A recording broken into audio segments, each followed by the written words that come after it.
Reports say that Ukraine has agreed to a peace deal brokered by the Trump administration to stop Russia's 3-plus-year assault on its country. An ABC report says the original 28-point peace plan is now 19 points. But White House Press Secretary Caroline Leavitt revealed that, quote, there are a few delicate but not insurmountable details that must be sorted out and will require further talks between Ukraine, Russia, and the United States. Paul McCarthy, Senior Research Fellow at the European Affairs at the Heritage Foundation, is with us. Paul, there seems to be positive momentum. Where do things sort of stand right now? What are your thoughts on where things are within these negotiations?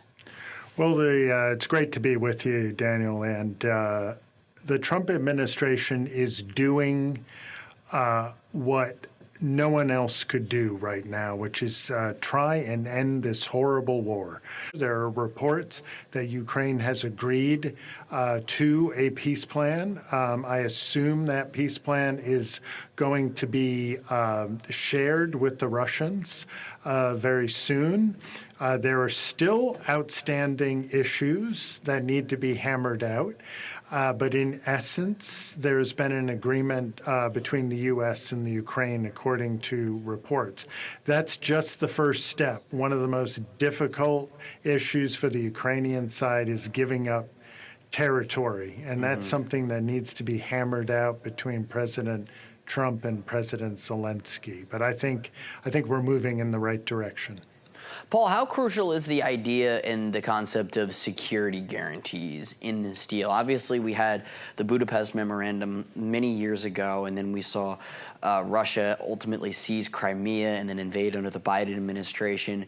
How crucial is it for Ukraine to receive what it believes to be adequate security guarantees, and how difficult is it to balance that with what Russia wants as well? What are your thoughts on security guarantees in this proposed deal, and how important are they in your view? Well, what's very important to remember is we do not want, if we come to an agreed solution, we do not want this war to restart. And Ukraine is going to have some security guarantees. There's no doubt about that. What those look like is yet to be determined. What's important is that the Europeans bear the heavy load of these security guarantees. They've called it the coalition of the willing. This is the UK and France and other countries. And they need to put their money behind what they've been saying so far. And the United States can play a role in that, but it cannot play a leading role in the long term in the defense of Ukraine. No, we certainly cannot. How difficult is this entire process when you take a couple of steps back? You have two sides that do not have many pleasant feelings towards one another, that have engaged in 3+ years of a very, very bloody war, Paul. How difficult is it in this process of pushing and pulling and giving and taking when it comes to trying to broker an agreement like this? How big is the challenge that the president faces here? Oh, this is an enormous challenge, but I applaud President Trump for trying to bring this war to an end. The Europeans brought nothing to the table as far as ideas to end this conflict. So President Trump is trying to get the two sides together, difficult though it is. A lot of blood has been spilt. But the thing that we need to remember is that we need to stop the bloodletting and come to an agreement. Both sides are going to have to make concessions, and these are difficult concessions. We also, if Russia is not going to play ball here, we have to be ready to turn the screws on Russia as far as economic sanctions and other measures that we could think about.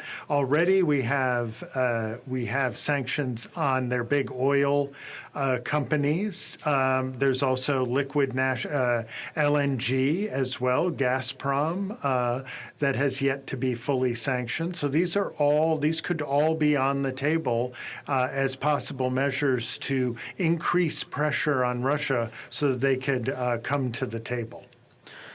We shall see what happens. Paul McCarthy, the Heritage Foundation. Thank you so much for joining us here in One America News this Thanksgiving week. Thank you so much, sir. Thank you very much. Great to be with you, and happy Thanksgiving. For all our viewers asking where One America News is heading in the future, we would like to introduce you to OAN Live. OAN Live is the best way to stay up to date on all of the hard-hitting, straight-shooting, national and international headlines. And the best part is, OAN Live is only $4.99 per month. All the credible, honest, unbiased reporting One America News offers at a fraction of the cost of cable. Just go to OANN.com to easily sign up for OAN Live and stay informed.